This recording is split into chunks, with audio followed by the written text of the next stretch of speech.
my fellow comic book collectors. It's Alan, the comic collector geek, and I'm joined with Mark Allwright. Oh my goodness, it's been a while. I keep. It's not Mark's fault. I gotta say, it was my fault last time that my alarm didn't go off, and I didn't wake up until like 40 minutes after we were supposed to meet. So he was like, "I'm not gonna wait any longer." So yeah, so it's my fault. But it's great to have Mark back, and this is the hottest comics for the week for the Silver Age. So let's get into it, Mark. What comics do we have this week? What comics do we have this week, Alan? I've got some interesting ones, I think. I quite like the first one. So first off, we have got Detective Comics 359. It's the first appearance of Batgirl, I believe. Yeah. And it's in a high grade, 7.5. That is quite a high grade for this book. This one, I think it's hard to get in high grade because it seems like there's not that many high grade ones of it. I think it's the purple. Something about the purple. That purple color makes it quite difficult, I think. Yeah. So this book, I believe hit highs of $4,000. Wow. Okay. So this is what I kind of consider a bit of a steal.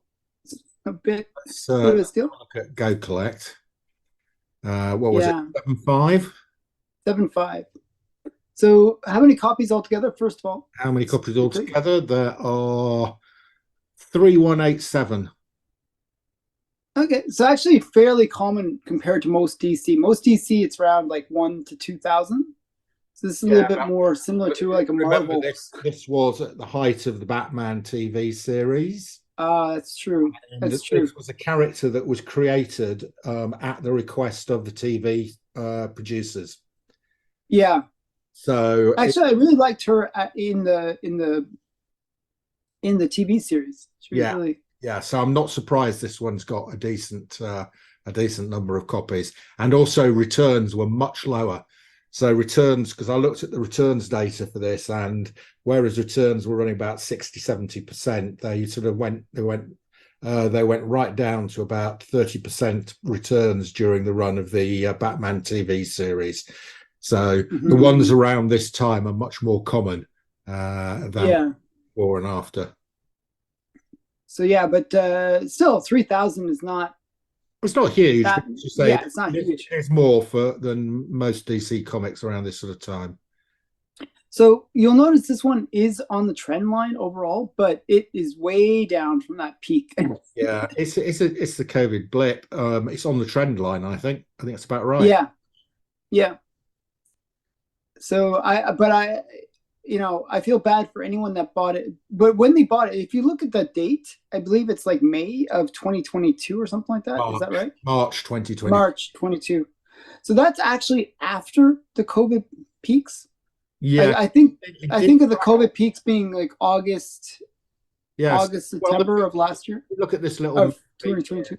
That was August 21, and then that one was March 22. So it's that sort of period, isn't it? Yeah, but I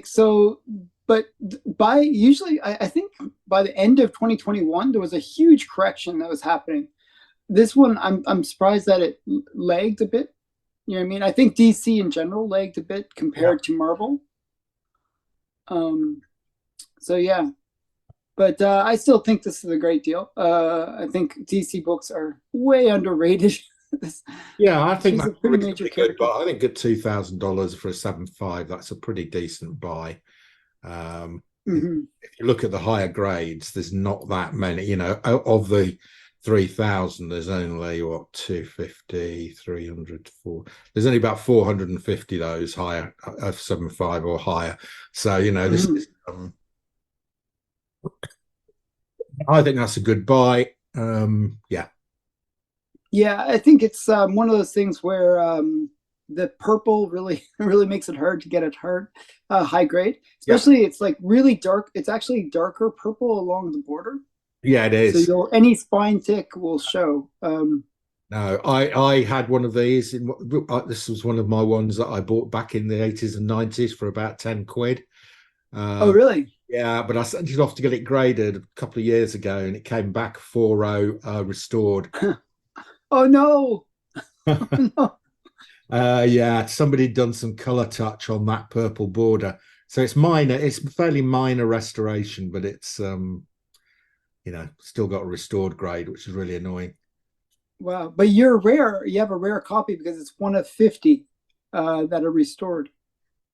Oh, that's true, yes. Oh, it's probably on here. It's a 4.0 restored. Yeah, how many 4.0 restored? So there's only 7. So mine is one of those 7. One of 7.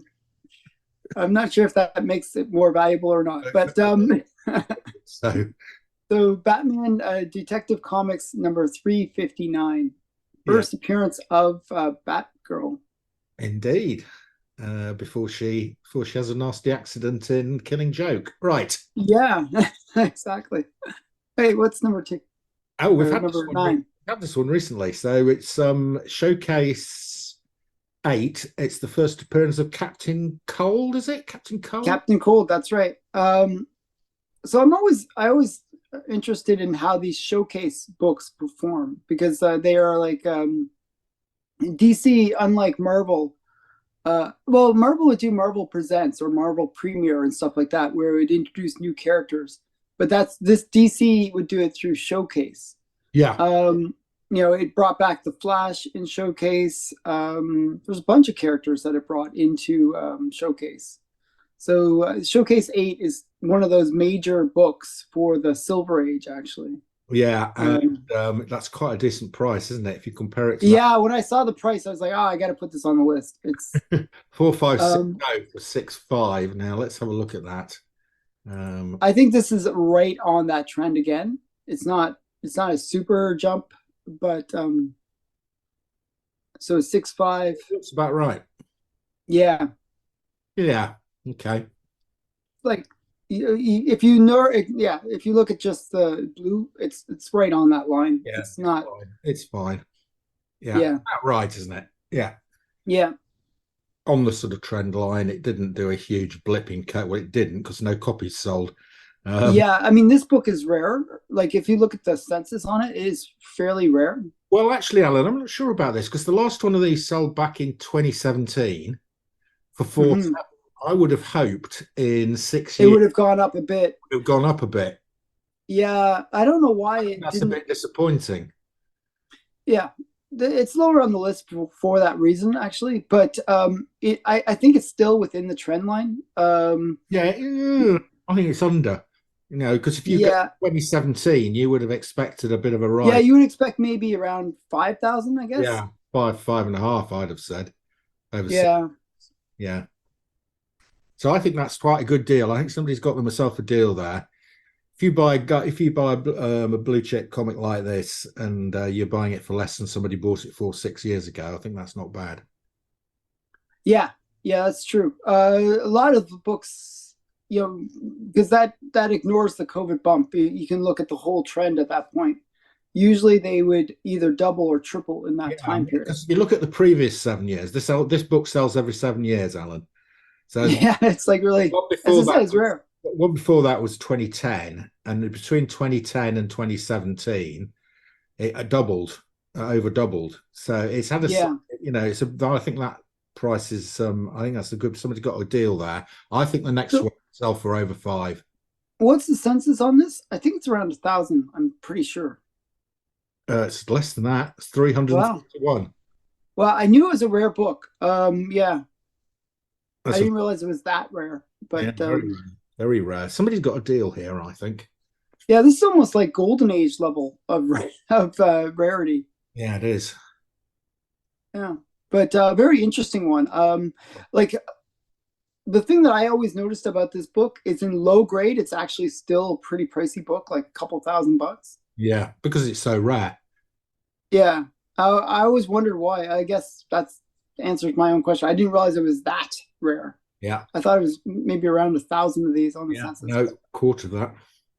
Yeah, that's crazy. Right, what do we got next? It's another Flash. Well, it was last one was Showcase. This is Flash. Yeah, this is Flash. 5, but price point's a bit more achievable. This one is a major one because it's the first appearance of Kid Flash and the Weather Master, I believe it's called. Yeah, I quite like the cover. Is it the Weather Master, or like it should say? I can't, but I think it's Weather Master.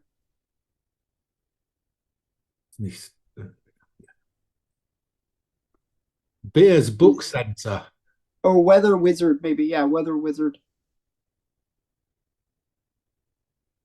Yeah, it's the Book Center pedigree. Origin and first appearance of Kid Flash and Weather Wizard. I think Weather Wizard. Yeah, Kid I was Flash saying is a Weather bit more Master, but relevant Weather than Wizard. Weather Wizard. Yeah, this is a great book. Actually, I took me a long time before I found a copy of this book. It's really hard to get. I can imagine this is quite rare. You could have you got Phil's copy? I don't have Phil's copy or the book book Beers Book Center copy. Beers Book Center Oh, copy. it's got two stamps on it. I quite like it when you get that. I don't mind these stamps on the 2.5. I think they had a bit of history to it.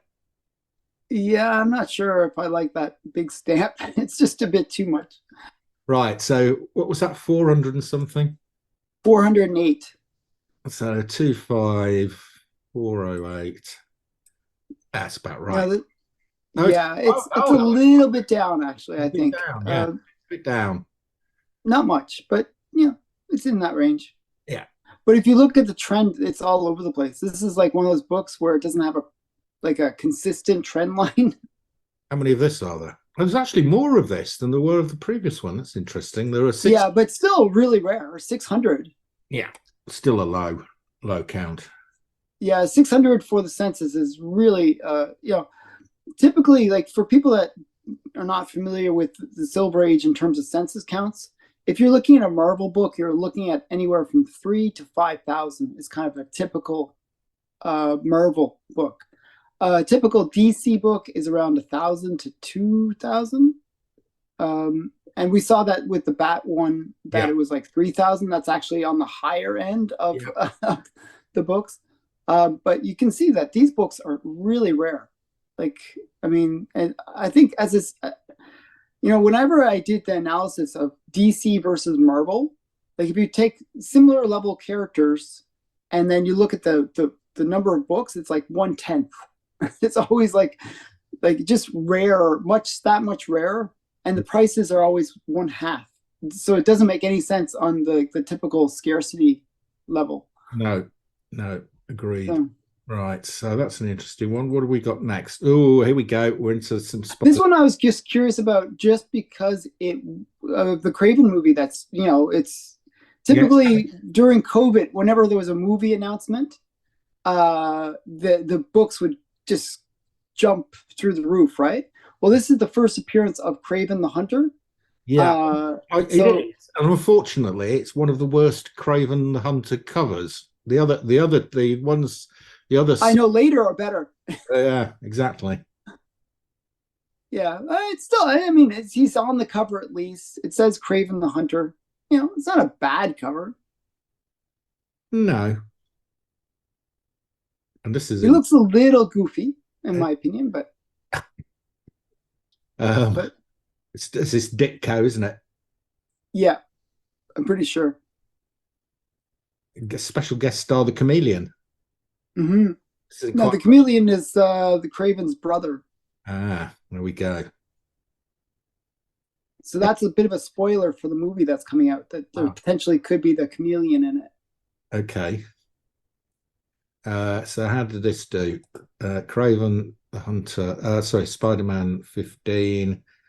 Spider-Man 15. In a, what was it, 6.5? I think so. Or go back to it. We should check this properly. 6.5. And what did it sell for? You gotta close it. 1620. 1620. Now this one had a huge bump. It's down. Yeah. That's the lowest it's been for a bit. So I'm not sure what the issue is with this book in a way, because it could be that the trailer wasn't really well received. They didn't like the radioactive lion blood thing, maybe. Maybe. Did you see the trailer? I haven't seen it. No, I'm going to watch it after the this. The trailer, in the comic, the way Craven gets his powers is he meets some voodoo goddess, or not priestess, I should say, and she gives him a special drink. He drinks it. gets the powers. In the trailer, they show that he's going up against a lion, and the lion's blood gets mixed into his blood, and that's how he gets the powers. Okay, well, I can't get excited about either. Really, they're both so-so. Yeah, I mean, but yeah, that's why people are joking that it's a radioactive lion. Similar to Spider-Man, right? Got bitten by a radioactive lion. I'll go for the spider, I think. Yeah, that I think I prefer a spider bite over a lion bite. And avoid those radioactive sharks as well. It's not worth it. Yeah, just not worth it. So this one, I think it's in line with recent sales though. I think this one hasn't had really much recent activity.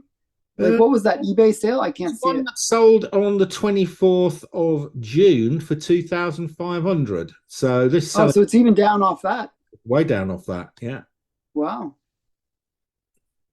So pretty weak start so far of all the ones that we're showing today. Yeah, nothing's going up. Right. Oh, this is a nice comic. Tales to Astonish, numbered 44. We've got Man and the Wasp. Yeah, so this is the first appearance of the Wasp. This is the one I traded with you. I've got a 1-5 or 2-0 that Alan traded with me. Mm-hmm. So mine's worth less than 960. But how much is it worth is the question. Is it was it a good trade for you? Well, yeah, I think it was. Yeah, I think it was pretty reasonable actually. Yeah, I was happy. So this one is interesting for just our personal connection to it. Yeah. Okay. First appearance of the Wasp in a 5-0. 60. This one's done okay. That one's done up. That one's up. Yeah. So there you go. That's that. I mean, there is a bit of a bump there, but that was during I believe the first movie with her, Ant-Man and the Wasp.